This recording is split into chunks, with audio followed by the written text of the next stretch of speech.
Hello friends, this is Rachna Rawat and welcome to my channel let's go. तो आज हम यहाँ डिस्कस करने वाले हैं पेपर फर्स्ट सीडीपी का, जो कि सेट ए का लिया हुआ है। तो चलिए डिस्कस करते हैं। ये पेपर जो है 2019 का दिसंबर का लिया हुआ है, ठीक है। तो पार्ट 1 है बाल विकास में शिक्षा शास्त्र। आपको पता है हर सब्जेक्ट के 30 क्वेश्चंस आते हैं। तो इस तरह हम यहाँ पर ये स्टार्ट करते हैं। और हमें ये भी पता होना चाहिए कि सीटेट को क्लियर करने के लिए प्रीवियस ईयर्स के जो क्वेश्चंस हैं कितने इंपॉर्टेंट होते हैं। तो प्रीवियस ईयर के क्वेश्चंस लगाते रहिए और पेपर सॉल्व करते रहिए। तो चलिए स्टार्ट करते हैं क्वेश्चन पेपर। फर्स्ट क्वेश्चन है, भाषा के अर्जन एवं विकास के लिए सर्वाधिक संवेदनशील अवधि कौन सी है? ठीक है, the most critical period of acquisition. Acquisition means जैसे कि हम बच्चे जो है क्या क्या चीजें एक्वायर करता है, शब्द भंडार कैसे होता है, ठीक है ना, शब्दों का जैसे। और विकास, विकास मीन्स डेवलपमेंट। जैसे डेवलपमेंट स्टार्टिंग में बच्चा जो कम एज का होता है 0 से 1 एज का, तो वो जैसे स्टार्टिंग में क्राइम करता है, फिर बैबलिंग करता है, फिर 1 वर्ड्स स्टार्ट करता है बोलना, ठीक है। इस तरह उसका डेवलपमेंट होता चला जाता है। तो उसमें सबसे संवेदनशील अवधि कौन सी है, ये पूछा है। तो फर्स्ट इज जन्म पूर्व अवधि, pre natural period. Second early childhood, third middle childhood and fourth is adolescence. तो इसमें देखिएगा जो है अर्ली चाइल्डहुड, अर्ली चाइल्डहुड में क्या होगा, इसमें भाषा सीखने की जो क्षमता है और अर्जन और विकास है वो बहुत तेजी से होगा। सेकंड इज राइट हो जाता है, ठीक है, जिसमें कि हमारे प्रोफेसर स्मिथ जो थे वो बताते हैं कि 1 से 1 साल का जो बच्चा है वो लगभग 1 से 3 वर्ड्स तक बोल पाता है, ठीक है। और 2 साल का बच्चा जो है 273 वर्ड्स बोल पाता है और 3 साल का बच्चा 2072 वर्ड्स बोल लेता है। तो इस तरीके से जो 2 साल का बच्चा देखो 273 वर्ड्स बोल लिए और 3 साल के बच्चे ने 2072, कितनी जल्दी प्रोग्रेस किया है। ये जो होता है वो 2 से 6 साल के बच्चे में होता है। 2 से 6 साल का बच्चा किस स्टेज में आता है, अर्ली चाइल्डहुड में, ठीक है। नेक्स्ट हम अब आगे बढ़ते हैं सेकेंड क्वेश्चन की ओर। निम्नलिखित में से कौन सी लॉरेंस कोहलबर्ग के द्वारा प्रस्तावित नैतिक विकास की एक अवस्था है? ठीक है, लॉरेंस कोहलबर्ग ने नैतिक विकास की अवस्था दी थी। तो कौन सी अवस्था है, हमें पता है ये हो जाएगी हमारी सेकंड, सामाजिक अनुबंध अभिविन्यास, द सोशियो कॉन्ट्रैक्ट ओरिएंटेशन, ठीक है, ये हो जाएगा हमारा सेकंड इज राइट। अब आगे बढ़ते हैं हम थर्ड क्वेश्चन की ओर, ठीक है। थर्ड क्वेश्चन क्या कह रहा है, कक्षा में परिचर्चा के दौरान एक शिक्षक प्राय लड़कियों की तुलना में लड़कों पर अधिक ध्यान दे रहा है। मीन्स ये बायसिस हो रही है। एक क्वेश्चन जरूर सीटेट में जेंडर बायसिस या स्टीरियोटाइप का क्वेश्चन जरूर पूछा जाता है। तो इसमें है एक तरफ इसमें दिखा रहे हैं कि लड़कियों की तुलना में लड़कों पर अधिक ध्यान दिया जा रहा है, ठीक है। तो ये हो जाता है first option is gender biases, second gender identity, gender relevance and gender consultancy. तो ये हो जाता है जेंडर बायसिस। अब इसी में समझ लेते हैं जेंडर स्टीरियोटाइप। जेंडर स्टीरियोटाइप क्या होता है और जेंडर बायसिस क्या होता है। जेंडर स्टीरियोटाइप होता है जैसे कई बार ऐसा कहते हैं कि लड़कों को ऐसा कहा जाता है कि लड़कियों की तरह रोते हो, ठीक है ना, ऐसे कहते हैं लड़के होकर रोते हो। ये एक रूढ़िवादिता है, ये एक पहले से ही बड़े बूढ़ों का चलता चला आ रहा है कि ये बोलना कि लड़के होकर रोते हो। तो ये बात जो है वो जेंडर स्टीरियोटाइप में आ जाती है, ठीक है। और जेंडर बायसिस में दोनों है तो एकदम सेम, लेकिन जेंडर टाइप क्या है जो पहले से बात चलती चली आ रही है वो है जेंडर स्टीरियोटाइप। और इसमें क्या हो रहा है, बायसिस में एक तरफ कर दिया है, मतलब झुकाव एक तरफ कर दिया है कि लड़कों पर अधिक बल दिया जा रहा है, लड़कियों की तुलना में लड़कों पर अधिक बल दिया जा रहा है। तो ये हो जाएगा जेंडर बायसिस, ठीक है। नेक्स्ट आगे बढ़ते हैं। एक क्वेश्चन और इसमें पूछ लिया जाता है कि जेंडर में कौन सा कॉन्टेस्ट है, ठीक है। सेक्सुअल है, बायोलॉजिकल है, ये पूछ लिया जाता है, तो वो होता है सेक्सुअल। ये क्वेश्चन भी काफी बार पूछा जाता है। नेक्स्ट अब हम आगे बढ़ते हैं फोर्थ में। बच्चों में जेंडर रूढ़िवादिता और जेंडर भूमिका अनुरूपता को कम करने के लिए निम्नलिखित में से कौन सी पद्धति प्रभावशाली है? ठीक है ना, कौन सी प्रभावशाली है? फर्स्ट इज जेंडर पक्षपात के बारे में चर्चा, सेकंड इज जेंडर विशिष्ट भूमिकाओं को महत्व देना, थर्ड जेंडर पृथक खेल समूह बनाना, या नंबर 4 जेंडर पृथक बैठने की व्यवस्था करना। ठीक है, तो इसमें हो जाता है उस पर चर्चा करना। जितनी हम चर्चा करेंगे उतनी वो रूढ़िवादिता जाएगी, अनुरूपता को कम किया जाएगा। ठीक है ना। नेक्स्ट आगे बढ़ते हैं क्वेश्चन नंबर 5 की ओर।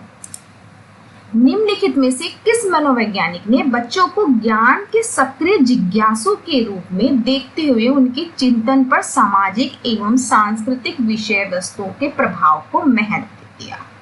ठीक है, इसमें बताया कहा है लिटिल साइंटिस्ट बताओ। ठीक है, ये हमारे प्याजी जी ने कहा है जहां पर ज्ञान का निर्माण हो रहा हो, क्रिएटिव हो रहा हो बच्चा, जैसे सृजनात्मकता का सक्रिय जिज्ञासु हो रहा है, तो वो प्याजी जी ने कहा है ये सब बातें। ठीक है ना, तो ऑप्शन नंबर 3 इज राइट हो जाता है। ठीक है, इसमें जो है लेओ वाइगोत्स्की हमने पढ़ा है, जैसे कि वाइगोत्स्की ने एससीएल की थ्योरी दी थी, सोशियो कल्चरल लिंग्विस्टिक पर दिया था, और हमारे जो लॉरेंस कोलबर्ग थे उन्होंने नैतिक शिक्षा के ऊपर दिया है। ठीक है, तो इसमें पूछा है क्रिएटिव हो रहा है बच्चा, सक्रिय भाग ले रहे हैं, ज्ञान का निर्माण हो रहा है, सक्रिय जिज्ञासु उत्पन्न हो रहा है, तो वो जाता है हमारा थर्ड ऑप्शन की ओर, दैट इज जीन पियाजे। नेक्स्ट हम आगे बढ़ते हैं। जिन साहब पहेली को करते समय 5 वर्ष की नजमा स्वयं से कहती है नीला टुकड़ा कहाँ है। वो स्वयं से बात कर रही है कि नीला टुकड़ा कहाँ है, नहीं ये वाला नहीं, गाढ़े रंग वाला, जिससे यह जूता पूरा बन जाएगा। तो मतलब कि एक पजल सा गेम होता है जैसे बच्चों का, वो दिखा रही है, उसका टुकड़ा कोई खोया गया तो वो खुद से बात कर रही है एक तरीके से। इस प्रकार की वार्ता को वाइगोत्स्की किस तरह संबोधित करते हैं? तो वाइगोत्स्की क्या कहते हैं इस तरीके की बात को? तो हमें पता चल रहा है कि 3 साल के बच्चे से लेकर लगभग 5-6 साल तक, 5 साल तक के बच्चे में ये हो जाता है कि उसके अंदर ना खुद ही अपने प्राइवेट बात अपने आप से ही मनराता रहता है बच्चा, कुछ ना कुछ बोलता रहता है। ठीक है, खुद से बातें करना सीख जाता है। ठीक है, तो इसमें आ जाता है प्राइवेट स्पीच, व्यक्तिगत वार्ता। ठीक है, जोर जोर से बोलना नहीं है, इसमें कुछ नहीं ऐसा दिया हुआ है। पान ढांचा, पान ढांचा किसे कहते हैं? स्कैफोल्डिंग को। स्कैफोल्डिंग मतलब अगर हम जैसे कोई क्वेश्चन पेपर, कोई बच्चा क्वेश्चन पेपर कर रहा है मैथ की, अगर हमने उसको कुछ हेल्प दे दी, ठीक है, उसको कुछ हल्का सा सपोर्ट कर दिया किसी चीज के लिए, तो वो स्कैफोल्डिंग है। इसमें कोई नहीं कर रहा है, कोई हेल्प नहीं कर रहा है, उसका खुद से ही बातें कर रही है। आत्मकेंद्रता जो है वो इन्होंने की है पियाजे जी ने। ठीक है, ईगो सेंटर माना है, तो इसमें भी कोई नहीं है, तो ये सिर्फ कर रही है प्राइवेट स्पीच। नेक्स्ट आगे बढ़ जाते हैं क्वेश्चन नंबर 7 की ओर। बच्चों को संकेत देना तथा आवश्यकता पड़ने पर सहयोग प्रदान करना। निम्नलिखित में से किसका उदाहरण? अभी मैंने ऊपर बताया, कहीं पर भी आ जाता है सपोर्ट दे रहे हैं, हेल्प दे रहे हैं बच्चे को किसी भी तरीके की, तो वो हमारी तरफ से हो जाती है स्कैफोल्डिंग। ठीक है, रीइंफोर्समेंट की बात जो है वो स्किनर जी ने की थी। कंडीशनर और मॉडलिंग की जो बात है वो हमारे बेंडुरा जी ने करी थी, जो कि बिहेवियरिज्म है। तो इसमें जो बात हो रही है ये हो रही है स्कैफोल्डिंग की, सहयोग प्रदान करने की। ठीक है, नेक्स्ट आगे बढ़ते हैं क्वेश्चन नंबर 8 की ओर। निम्नलिखित व्यवहारों में से कौन सा जीन पियाजे के द्वारा प्रस्तावित मूड संक्रियात्मक अवस्था को विशेषित करता है? अब हमने पियाजे जी की सारी अवस्थाएं पढ़ी हैं, जो कि 4 अवस्थाएं होती हैं। ठीक है, अब इसमें ऑप्शन है हाइपोथेटिको डिडक्शन रीजनिंग, ठीक है, परिणामात्मकता, और सेकंड है संरक्षण कक्षा समावेशन, कंजर्वेशन, मतलब कि अगर हमने कोई भी चीज बच्चे को दी एक ml का यूज करने के लिए, कि जैसे कि हमारे पास 500 ml का एक जार है और उसको हमने कैसे गिलास में कन्वर्ट किया, छोटे छोटे गिलास में, वो एक में तो जार रखा था तो ज्यादा फैल रहा था, और जब हमने गिलास में किया वो तो कम उसमें आ गया, तो किस तरह उसको कंजर्व कर लिया उसने उस पानी को। ठीक है, उसके बारे में बताया यहाँ। Third defence imitation object permanence. Object permanence की तो बात जो है वो सेंसरी मोटर स्टेज में आ जाती है, जो कि 0 से 2 साल तक के बच्चे में होती है। कि जैसे कि बच्चा देखता है, छोटा बच्चा कि जैसे बच्चा देखता है कि जैसे हमारे पापा जैसे शेविंग कर रहे हैं, तो बच्चा देखता है तो वो खुद हरकत अपने आप में खुद करने लग जाता है, तो वो हो जाता है ऑब्जर्व परमानेंट हो गई उसके दिमाग में। ठीक है, फोर्थ हो जाता है मेक बिलीव ग्ले, इनवर्सिटी ऑफ थॉट की। तो इसमें ऑप्शन हो जाता है, आंसर इज हो जाता है इसमें संरक्षण का, कंजर्वेशन का। ठीक है, नेक्स्ट आगे बढ़ते हैं अब हम क्वेश्चन नंबर 9 की ओर। बच्चों के संज्ञानात्मक विकास के संदर्भ में निम्नलिखित में से कौन सी पियाजे की संरचना है? पियाजे की संरचना पूछी है इन्होंने। पियाजे पे देखिए, इसमें 4-5 क्वेश्चन तो पियाजे के ही आ गए हैं। नंबर 1 है स्कीमा, नंबर 2 है अवलोकन अधिगम, नंबर 3 है अनुबंधन, नंबर 4 है प्रबलन। तो schema means packet of information, या कह सकते हो स्ट्रक्चर ऑफ नॉलेज। तो फर्स्ट इज राइट, स्कीमा। ठीक है, इसकी संरचना है। नेक्स्ट हम बढ़ते हैं क्वेश्चन नंबर 10 की ओर। आकलन का प्राथमिक उद्देश्य क्या होना चाहिए? असेसमेंट ऑफ का primary objective of assessment should be. विद्यार्थियों के लिए श्रेणी निश्चित करना नहीं, कोई हम श्रेणी में लगाएंगे बच्चों को कि इसको कम आता है इसको ज्यादा आता है, नहीं। संबंधित अवधारणाओं के बारे में बच्चों की स्पष्टता और भ्रांतियों को समझना। नंबर 3 विद्यार्थियों के प्राप्तांकों के आधार पर उनको नामांकित करना, नहीं। रिपोर्ट कार्ड में उत्तीर्ण या अनुत्तीर्ण अंकित करना। तो हमारा प्राथमिक उद्देश्य होना चाहिए संबंधित अवधारणाओं के बारे में बच्चों की स्पष्टता और उनकी भ्रांतियों को समझना। हम उनके कंफ्यूज को, उनके मन में क्या किस किस चीज के लिए कंफ्यूजन है उसके बारे में हम जानेंगे। नेक्स्ट हम बढ़ते हैं क्वेश्चन नंबर 11 की ओर। 11 क्या कह रहा है? निम्नलिखित कथनों में से कौन सा बुद्धि के बारे में सही है? ठीक है, इंटेलिजेंस पे भी क्वेश्चन आते हैं अधिकतर। तो फर्स्ट इज बुद्धि एक निश्चित योग्यता है जो जन्म के समय ही निर्धारित होती है। ऐसा तो कुछ नहीं कि बचपन में बच्चा बुद्धू होगा और स्टार्टिंग में बाद में होशियार हो जाएगा।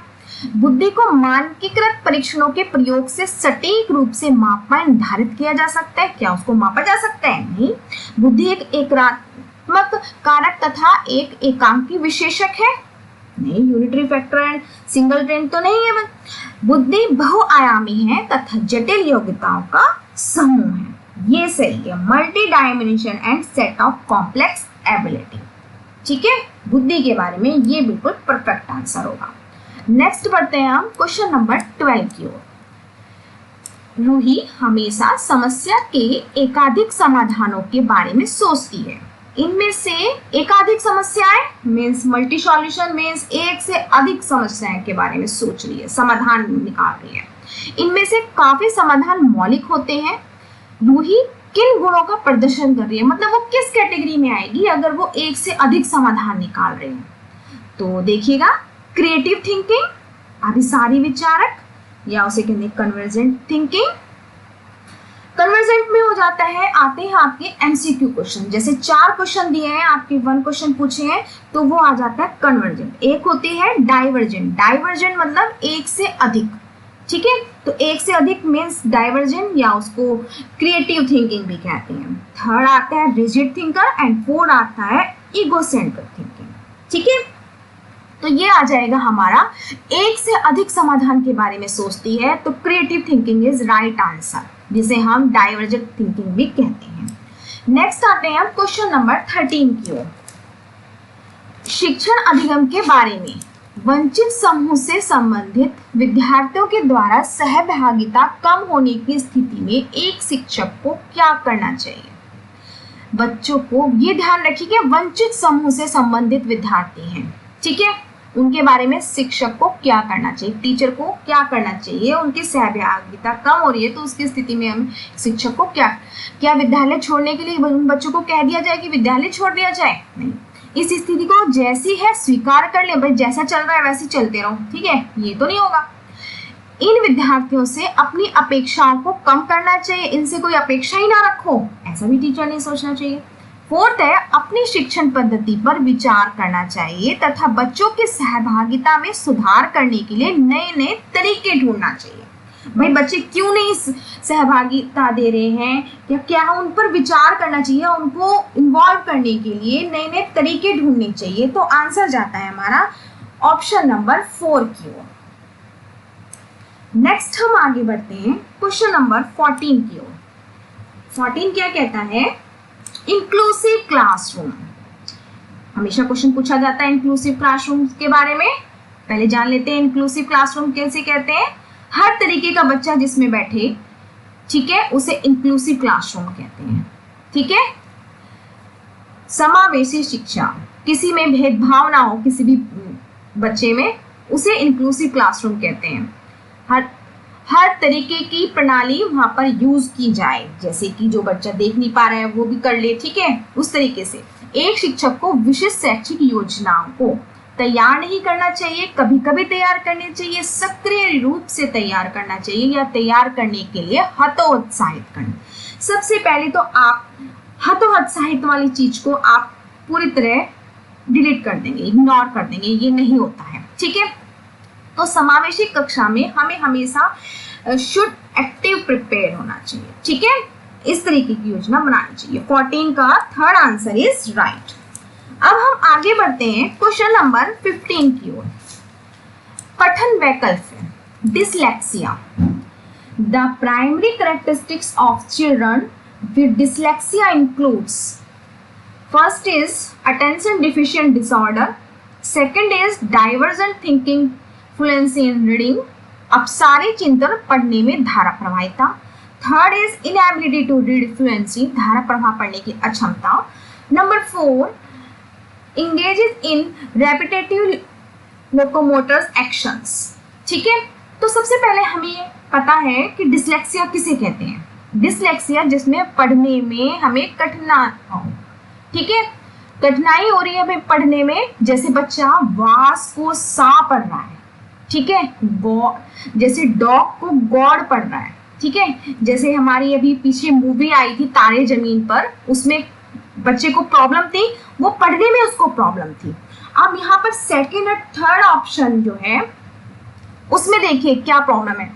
अब सारी चिंतन तो है, डाइवर्स थिंकिंग तो कर रहा है, बट पढ़ने में धारा प्रवाहिता, उसकी फ्लुएंसी हो रही है। अगर यहाँ पर नॉट आता, नॉट फ्लुएंसी, तो यह आंसर जाता इसकी ओर, लेकिन अब इस आंसर जा रहा है थर्ड की ओर, धारा प्रभाव पढ़ने की अक्षमता। ठीक है, inability to read fluency, third option is right. Next आगे बढ़ते हैं 16 क्वेश्चन की ओर। शिक्षा का अधिकार अधिनियम 2009 में उल्लेख की गई समावेशी शिक्षा की अवधारणा निम्नलिखित में से किस पर आधारित है। नंबर 1 व्यवहारवादी सिद्धांत, नंबर 2 अशक्त बच्चों के प्रति एक सहानुभूतिक अभिवृत्ति, नंबर 3 अधिकार आधारित मानवतावादी परिप्रेक्ष्य, नंबर 4 मुख्यतः व्यावसायिक शिक्षा उपलब्ध करा करके अशक्त बच्चों को मुख्य धारा में शामिल करना।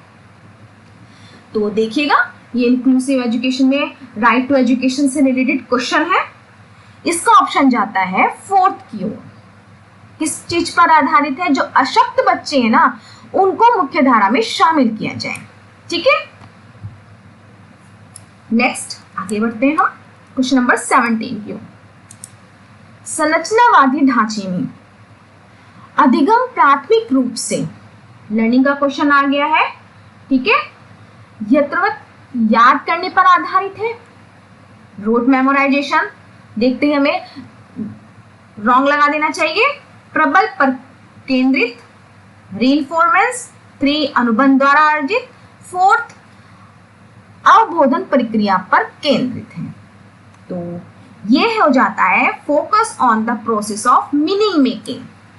हम बच्चे में मीनिंगफुल डालेंगे, कोई भी बात अपनी बता रहे हैं तो उसको अर्थ उसका पूरी तरीके से उसके अंदर एक्वायर कर ले, वो चीज हम उसको लर्न कराएंगे। ठीक है, अधिगम में सबसे मोस्ट इंपोर्टेंट है हमें फोकस किस चीज पे देना है, प्रोसेस ऑफ मीनिंगफुल मेकिंग पर। ओके, नेक्स्ट याद नहीं करवाने, कोई भी चीज उसको रट्टा टाइप नहीं लगवाना है, ठीक है, उसको समझ के साथ उसके अंदर एक्वायर कराना है, वो लर्निंग होती है। नेक्स्ट आगे बढ़ते हैं क्वेश्चन नंबर 18 की ओर। अनेक घटनाओं के बारे में बच्चों के द्वारा बनाए गए सहजानुभूत सिद्धांत। अभी देखिए थोड़ा सा हिंदी मीनिंग्स जो है काफी डिफिकल्ट टाइप हो जाता है, तो हम जो हो जाता है वो हम सेकंड लैंग्वेज जो कि हमारी साइड में लिखी हुई है, दोनों लैंग्वेज में पेपर आते हैं, तो इंग्लिश लैंग्वेज भी देख लीजिए। नाइव थ्योरीज उसे कह देते हैं, जैसे अल्टरनेटिव थ्योरीज को कहते हैं हम नाइव थ्योरीज, ठीक है, के संदर्भ में एक शिक्षिका को क्या करना चाहिए। तो क्या करना चाहिए, बच्चों के इन सिद्धांतों को अनदेखा करना चाहिए। नंबर सेकंड, बच्चों को दंडित करना चाहिए, न तो हमें अनदेखा करेंगे और न ही हम दंडित करेंगे। बार बार याद करने के द्वारा एक सही सिद्धांत से बदल देना चाहिए। या नंबर थर्ड, प्रतिकूल प्रमाण एवं उदाहरणों को प्रस्तुत करके बच्चों के इन सिद्धांतों को चुनौती देनी चाहिए। तो हमारा 18 का हो जाता है, फोर्थ आंसर इज राइट, ठीक है।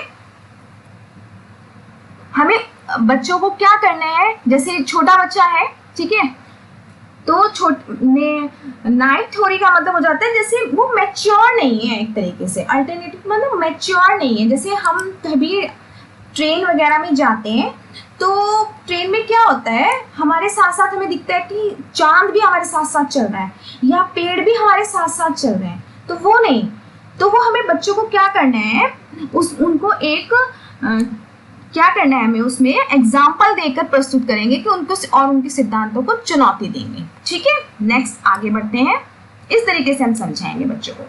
नेक्स्ट 19 क्वेश्चन की ओर बढ़ते हैं। छात्र केंद्रित शिक्षा शास्त्र की क्या विशेषता है, ठीक है। Child centred pedagogy promotes by, केवल पाठ्य पुस्तक पर निर्भर होता है, गलत। बच्चों के अनुभव को प्रमुखता देना, नंबर थर्ड, यत्रवत याद कराना, या फिर योग्यता के आधार पर विद्यार्थियों को नामांकित करना तथा वर्गीकरण करना। तो इसमें यत्रवत याद करना भी रॉन्ग हो जाता है, और इसमें हो जाता है आपको योग्यता के आधार पर उनको नामांकित करना भी रॉन्ग हो जाता है, और केवल पाठ्य पुस्तक पर भी रॉन्ग हो जाता है। तो बचा क्या हमारे पास, सेकंड ऑप्शन इज राइट, उनके अनुभव को प्रमुखता देना, ठीक है।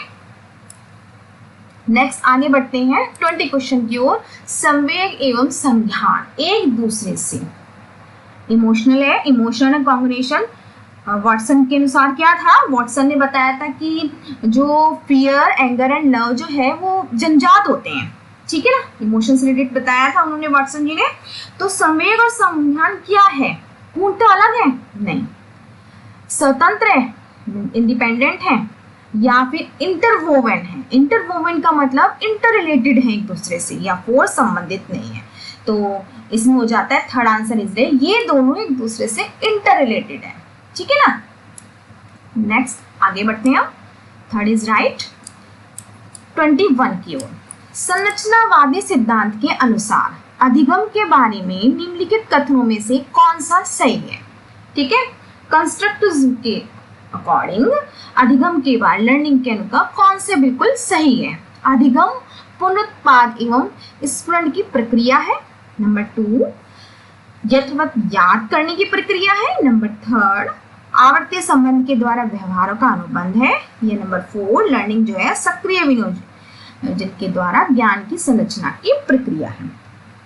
तो इसमें क्या होगा, स्मरण की प्रक्रिया भी नहीं है, याद करने की भी नहीं है, यथावत याद करना नहीं है, व्यवहार का अनुबंधन नहीं है, तो फोर्थ इज राइट हो जाता है, सक्रिय विनियोजन के द्वारा ज्ञान की संरचना है। Process of construction of knowledge by active engagement, okay. Next आगे बढ़ते हैं 22 की ओर। विद्यार्थियों को स्पष्ट उदाहरण एवं गैर उदाहरण देने का क्या परिणाम है। बच्चों को जैसे उदाहरण दिया जाता है, ठीक है, और गैर उदाहरण का क्या मतलब होता है यहाँ से, जैसे बच्चों को ना हिंट दे दिया किसी चीज के लिए, पहले उन्होंने उदाहरण दिया, और गैर उदाहरण का मतलब उनको किसी भी चीज का हिंट, एक साइड में सपोर्ट सा कर दिया, हिंट दे दिया, ठीक है, क्लू दे दिया।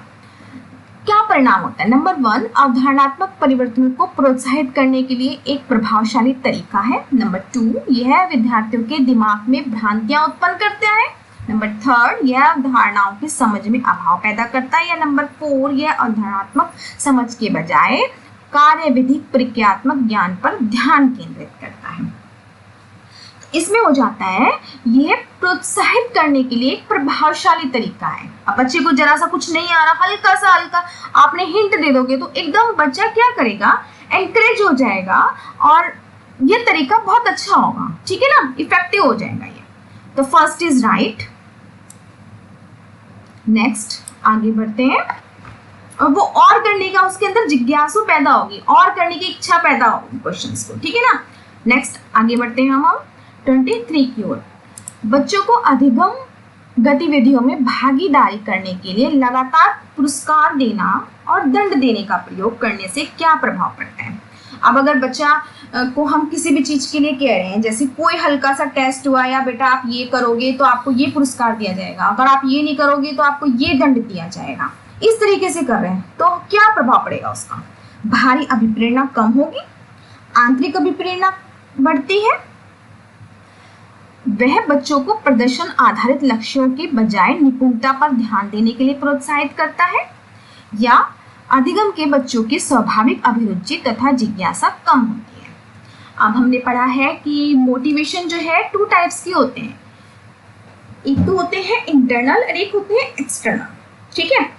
इंटरनल और एक्सटर्नल मतलब बच्चा क्या करना चाह रहा है, हम उसको किस तरह प्रमोट कर रहे हैं, ठीक है। सिर्फ पुरस्कार और दंड देकर ही हम उसे आगे प्रमोट करेंगे, इसका मतलब हम उसकी जो अंदरूनी उनकी जन्मजात की जो इच्छा है वो उसकी कम कर रहे हैं। तो हमें हर बात पर उसको ना पुरस्कार और दंड नहीं देना चाहिए। तो फोर्थ आंसर इज राइट। अधिगम में बच्चों की स्वाभाविक अभिरुचि एवं जिज्ञासा कम होती है, ठीक है। उसकी जो क्यूरियोसिटी है इन्वॉल्व इन लर्निंग डिक्रीज होती है, ठीक है। नेक्स्ट हम आगे बढ़ते हैं 24 की ओर। 24 क्या कहता है, निम्नलिखित में से कौन सी प्रथाएं सार्थक अधिगम को बढ़ावा देती है। नंबर 1 शारीरिक दंड, नंबर 2 सहयोगात्मक अधिगम पर्यावरण, नंबर 3 सतत एवं समग्र मूल्यांकन, या नंबर 4 निरंतर तुलनात्मक मूल्यांकन, ठीक है।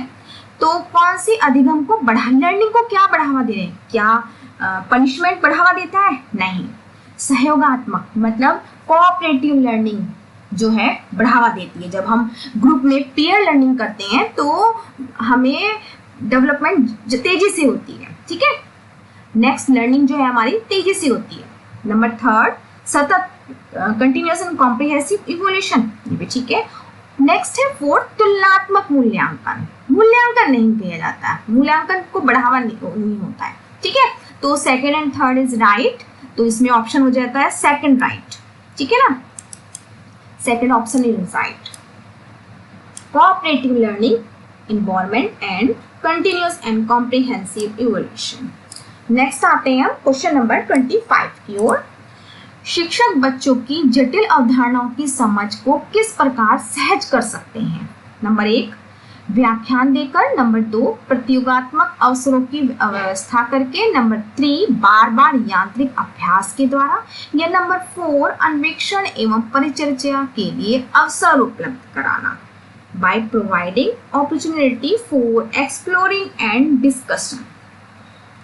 तो जो हमारे कॉम्प्लेक्स कॉन्सेप्ट है उसको बच्चों को जटिल कैसे समझ डालें, ठीक है। तो हम उसको अपॉर्चुनिटी देंगे, अवसर देंगे, हर एक चीज को एक्सप्लोर करने का अवसर देंगे, और ठीक है ना। तो आंसर चला आता है आपका 4th इज राइट, ठीक है। कोई व्याख्या, एक ही चीज पे कोई व्याख्या नहीं देंगे या प्रतियोगिता दे देंगे, करा देंगे उसकी, ऐसा नहीं होगा। या बार बार की यांत्रिक अभ्यास, अलग से कोई अभ्यास कराएंगे, ऐसा नहीं होगा, ठीक है। तो एक्सप्लोर कराएंगे उसे, एक्सप्लोर के साथ, ठीक है ना, और डिस्कशन कराएंगे, दोनों चीजें करेंगे तो बढ़ावा देगा। नेक्स्ट आगे बढ़ते हैं 26 की ओर। एक प्राथमिक विद्यालय की अध्यापिका बच्चों को एक प्रभावशाली समस्या समाधानकर्ता बनने के लिए किस प्रकार से प्रोत्साहित कर सकती है। किस प्रकार से प्रोत्साहित कर सकती है, ठीक है। तो ये पूछ रहा है समाधानकर्ता बनने के लिए, ठीक है। प्रत्येक छोटे कार्य के लिए भौतिक पुरस्कार, छोटे छोटे काम के लिए उसे हम पुरस्कार देंगे।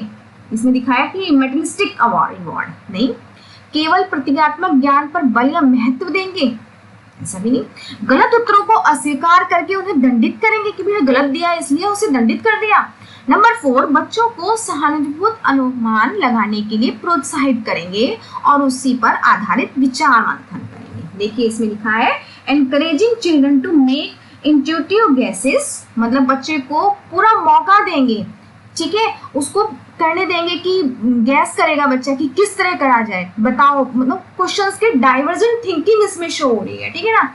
और उसके ब्रेनस्टॉर्मिंग का मीन्स है बहुत सारे विचार वो जो बताएगा उससे उसका समस्या का समाधान होगा, उस तरीके से हम उसको प्रोत्साहित करेंगे।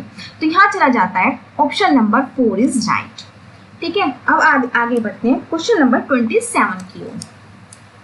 27 क्या कहते हैं, निम्नलिखित अवधि में से किसमें शारीरिक वृद्धि एवं विकास तीव्र गति से घटित होता है, ठीक है। तीव्र गति से घटित शैशवावस्था एवं प्रारंभिक बाल्यावस्था, प्रारंभिक बाल्यावस्था एवं मध्य बाल्यावस्था, मध्य बाल्यावस्था एवं किशोरावस्था, किशोरावस्था एवं वृद्धावस्था। अब हमें पता है कि प्याजी जी ने हमें 4 स्टेजेस दी है हमें 4 स्टेजेस। तो उन्होंने बताया कि या तो बच्चा इन्फेंसी होता है जब 0 से 2 साल तक का होता है, ठीक है, या उसकी अर्ली चाइल्डहुड होती है, मतलब 2 से 6 साल तक का होता है। इतना जल्दी ग्रो बच्चा 6 to 10 में नहीं कर पाता जितना 2 to 6 में अर्ली चाइल्डहुड में कर जाता है, ठीक है ना। तो शारीरिक वृद्धि और विकास जो है उनका बहुत एकदम से होता चला जाता है, मतलब, ठीक है ना। तो फर्स्ट इज राइट, शैशवावस्था, infancy and early childhood. Okay, next आगे बढ़ते हैं। फिर उसके बाद जो है, जो अर्ली चाइल्डहुड के बाद एकदम से फिर थोड़े एडोलेसेंस में फिर जाके थोड़ा सा बढ़ता है, नहीं तो सबसे पहले जो है इन्फेंसी और अर्ली चाइल्डहुड में बढ़ता है। नेक्स्ट आगे बढ़ते हैं हम 28 की ओर। निम्नलिखित में से कौन सा विकास का सिद्धांत नहीं पूछा है, ठीक है। विकास जीवन प्रयत्न होता है, विकास परिवर्तन होता है, विकास आनुवंशिकता एवं पर्यावरण दोनों के द्वारा प्रभावित होता है, विकास सार्वभौमिक है तथा सांस्कृतिक संदर्भ इसे प्रभावित नहीं करते। तो विकास कैसा है, जीवन प्रयत्न है, डेवलपमेंट क्या हमेशा लाइफ लॉन्ग चलता रहता है, नहीं तो भाई अब अगर आपकी वृद्धि एवं विकास के ऊपर हमने कितना डिस्कशन करते हैं इसमें चाइल्ड डेवलपमेंट में, तो लॉन्ग लाइफ नहीं होता है विकास, ठीक है। और परिवर्तन होता है, मॉडिफिकेबल होता है, विकास आनुवंशिक और पर्यावरण दोनों के द्वारा प्रभावित होता है, ठीक है। नेक्स्ट है विकास सार्वभौमिक, इसमें नहीं पूछा है, ये ध्यान में रखते हुए करिएगा। तो इसमें 4th आंसर हो जाता है राइट, विकास सार्वभौमिक है तथा सांस्कृतिक संदर्भ से प्रभावित नहीं करते, ठीक है, ये आंसर इज राइट हो जाएगा। नेक्स्ट आगे बढ़ते हैं 29 क्वेश्चन की ओर। वैयक्तिक विभिन्नता का प्राथमिक कारण क्या है। नंबर 1, लोगों के द्वारा माता पिता से प्राप्त आनुवंशिक संकेत पद्धति या कोड। नंबर 2, जन्मजात विशेषताएं। नंबर 3, पर्यावरणीय प्रभाव। या नंबर 4, आनुवंशिकता एवं पर्यावरण के बीच जटिल पारस्परिक क्रिया। तो 4th आंसर की ओर हम जाएंगे। तो 4th आंसर है heredity and the environment interference, ठीक है ना। नेक्स्ट आगे बढ़ते हैं हम क्वेश्चन नंबर 30 की ओर। निम्नलिखित में से कौन सा द्वितीयक समाजीकरण एजेंसी का उदाहरण है। देखिएगा इसमें सेकेंडरी सोशलाइजेशन एजेंसी के, प्राइमरी कौन हो जाता है, प्राइमरी में हमारे परिवार हो जाते हैं। तो ये जो 2 ऑप्शन है तो देखते ही हम कट हो जाएंगे, ठीक है। 3rd पे है विद्यालय एवं मीडिया और मीडिया एवं पास पड़ोस, ठीक है ना। तो इसमें हम जाएंगे समाजीकरण एजेंसी। तो इसमें बेहतर जो ऑप्शन है जो कि सीबीएसई ने भी लगाया है, विद्यालय एवं मीडिया, ठीक है ना, ये है। तो यही बिल्कुल सीबीएसई के आंसर की से बिल्कुल मैच की हुई है और आशा करती हूँ मैंने आपके सामने जो डिस्कशन किया आपको अच्छी तरीके से समझ आया होगा। तो प्लीज़ वीडियो को सब्सक्राइब कर दीजिए और लाइक कीजिए एंड शेयर कीजिए। Thank you. आई होप आपको मेरी ये वीडियो पसंद आई होगी, तो लाइक कीजिए, शेयर कीजिए और सब्सक्राइब कीजिए। Thank you.